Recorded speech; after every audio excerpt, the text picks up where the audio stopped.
America के जंगी jet 10 दिनों से बारूदी तहलका मचा रहे, जिनके टारगेट पर ईरान समर्थक लड़ाका ग्रुप हूथी है।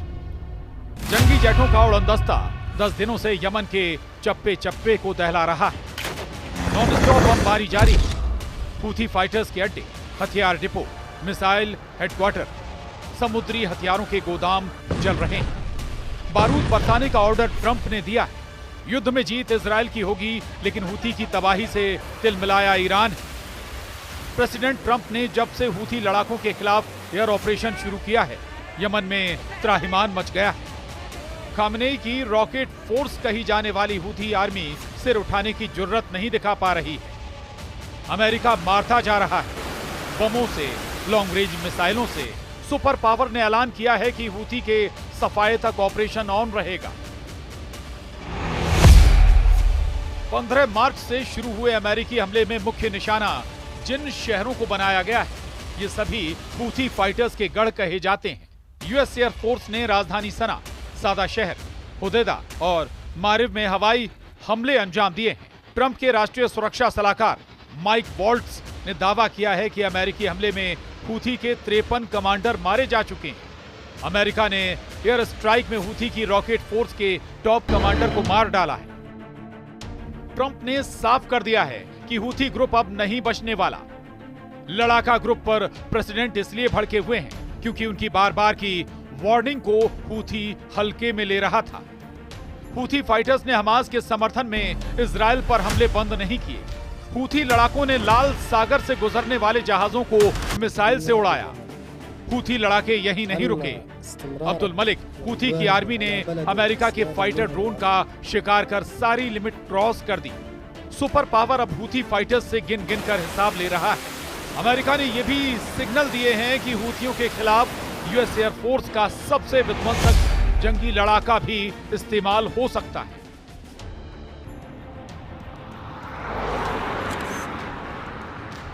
B-52 बॉम्बर ऐसा जंगी लड़ाका है जो अकेले दम से युद्ध का नतीजा तय कर सकता है। बम वर्षक को खासकर ईरान के अंडरग्राउंड हथियार गोदाम को तबाह करने के लिए युद्ध में उतारा जा सकता है। युद्ध का रुख तेजी से बदलता जा रहा है, इसलिए नौबत किसी भी वक्त B-52 बम वर्षक से हमले की आ सकती है। एक तरफ अमेरिका जितनी ताकत और तेजी से हूथियों को पीट रहा है, इजराइल ने उतनी ही फोर्स हमास और हिजबुल्लाह को तबाह करने में रोक दिया। इजराइल ने गाजा में भयानक हमलों की शुरुआत कर दी है। इजराइल आसमान से जितना बारूद बरसा रहा है, उतने ही जोरदार अंदाज में जमीन पर हमास लड़ाकों को दौड़ाकर मार रहा है।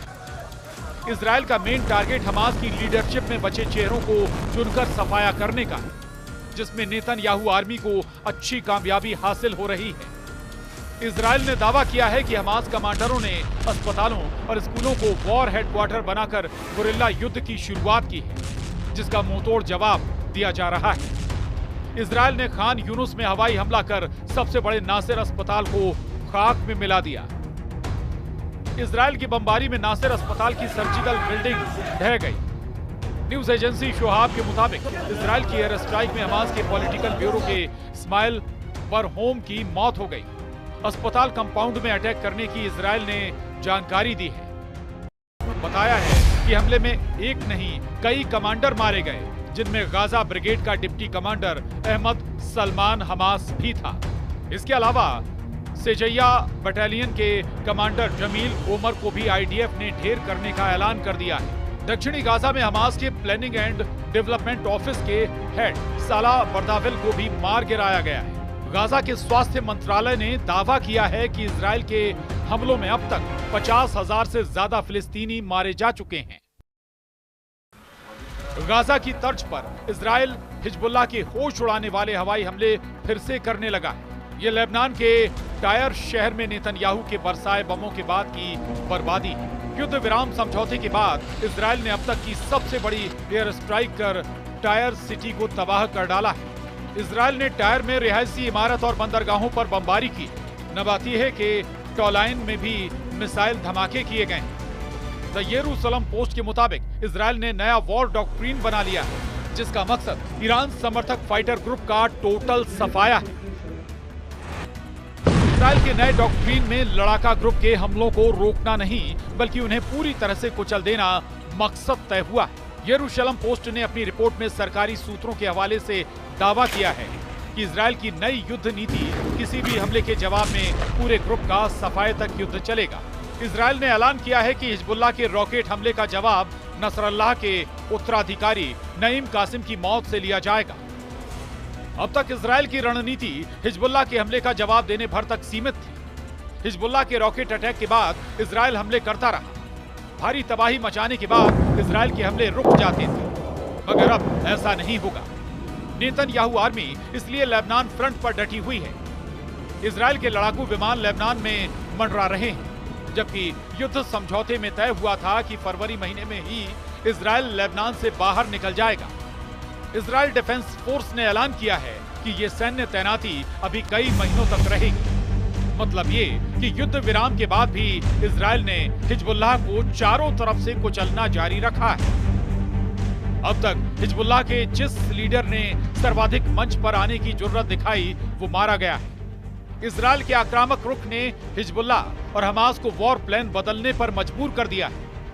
हिजबुल्लाह फाइटर्स जहां खुद को महफूज रखने की तरकीब पर काम कर रहे हैं, वहीं हमास ने गुरिल्ला वॉर शुरू कर दिया है। रॉयटर्स की रिपोर्ट के मुताबिक हमास लड़ाकों ने अल दालिस की मौत के बाद गुरिल्ला वॉर शुरू कर दिया है। हमास लड़ाके बचे हुए लंबी दूरी के रॉकेटों को फिर से जमा कर रहे हैं। हमास ने नेतृत्व परिषद मॉडल अपना लिया है। हमास की ताकत कम हुई है। हमास के पास हथियार की भी कमी है। हमास को नए लड़ाके भी नहीं मिल रहे हैं, लेकिन सभी फाइटर ग्रुप के बैकफुट पर जाने के बाद ईरान ने बड़ा एक्शन लिया है। खामेनेई के रिवॉल्यूशनरी गार्ड्स ने खाड़ी में 3 ऐसी लोकेशंस पर विस्फोटक मिसाइलें तैनात कर दी हैं, जिससे अमेरिका और इजराइल दहल गए। ईरान ने दुश्मनों के लिए 600 किलोमीटर रेंज की बारूदी बाउंड्री खींच दी है। ईरान ने होमुर्ज, जल डमरू मध्य के ग्रेटर टुम, लेजर टुम और अबू मूसा आइलैंड पर मिसाइलें तान दी।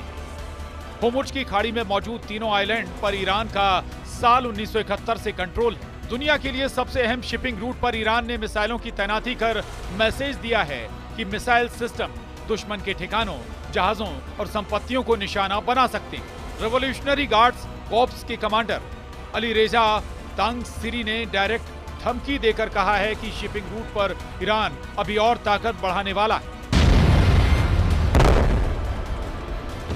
ईरान युद्ध की तैयारी में इजराइल से पीछे नहीं है। ईरान ने अमेरिका से टकराने के लिए भी ताकत जुटानी शुरू कर दी है। ईरान रूस से एयर डिफेंस सिस्टम S-400 की डील फाइनल करने के मिशन में जुटा है। ईरान ने चीन से भी सैन्य समझौते कर लिए हैं। हाल ही में रूस और चीन ने ईरान के साथ मिलकर युद्ध अभ्यास भी किया है। वॉर रिहर्सल के बाद बीजिंग में हुई बैठक में रूस, चीन ने ईरान पर लगे प्रतिबंध हटाने की डिमांड भी रखी। ईरान को अगर अकेले इजराइल से युद्ध करना पड़ा तो वो कमजोर नहीं दिखता। ईरान की मिसाइल पावर इजराइल पर भारी, ईरान की सेना भी इजराइल से बड़ी, ईरान की नेवल पावर भी नेतन्याहू के लिए थ्रेट है। मगर फर्क तब आ जाता है जब अमेरिका इस युद्ध में आ जाता है। सुपर पावर के इजराइल का साथ देने पर ईरान की कोई बिसात नहीं बचती। अमेरिका के आगे ईरान का युद्ध में कुछ दिन भी टिके रहना मुमकिन नहीं। जिन देशों से ईरान को युद्ध में मदद की उम्मीद है, उनकी कोई गारंटी भी नहीं। रूस खुद ही एक अंतहीन युद्ध में उलझा हुआ है। पुतिन हथियारों से जो मदद हो सकती है वही ईरान को कर पाएंगे। रही बात चीन की, तो ड्रैगन का रत्ती भर भरोसा ईरान को भी नहीं है। चीन युद्ध की आग में सौदेबाजी कर मुनाफा वसूली के लिए कुख्यात है। चीन के हथियार युद्ध में कितने कारगर हैं, इसे भी आजमाया नहीं गया है। चीन युद्ध अभ्यास के नाम पर जो बारूद की बर्बादी करता रहता है, उनसे किसी युद्ध के नतीजे निकल सकते हैं, इस पर संदेह जताया जाता है। ऐसे में ईरान के बचने का एक ही रास्ता है, वो है एटमी हथियार। ईरान अमेरिका से टक्कर लेने की जुर्रत तभी जुटा सकता है जब वो एटम बमों से लैस हो। न्यूक्लियर हथियारों का जखीरा भी 10 से 20 बमों का ना हो। अमेरिका से लड़ने के लिए ईरान को अपनी पूरी एटमी ताकत झोंकनी पड़ सकती है। अगर ये युद्ध हुआ तो महाविनाश तय है। वजह है अमेरिका के एटम बमों की सर्वनाश की ताकत। अमेरिका के न्यूक्लियर हथियार सबसे विनाशकारी हैं। सुपर पावर 5044 परमाणु वॉरहेड के धमाके से किसी भी मुल्क को मिट्टी में मिला सकता है। Bureau report, news 18।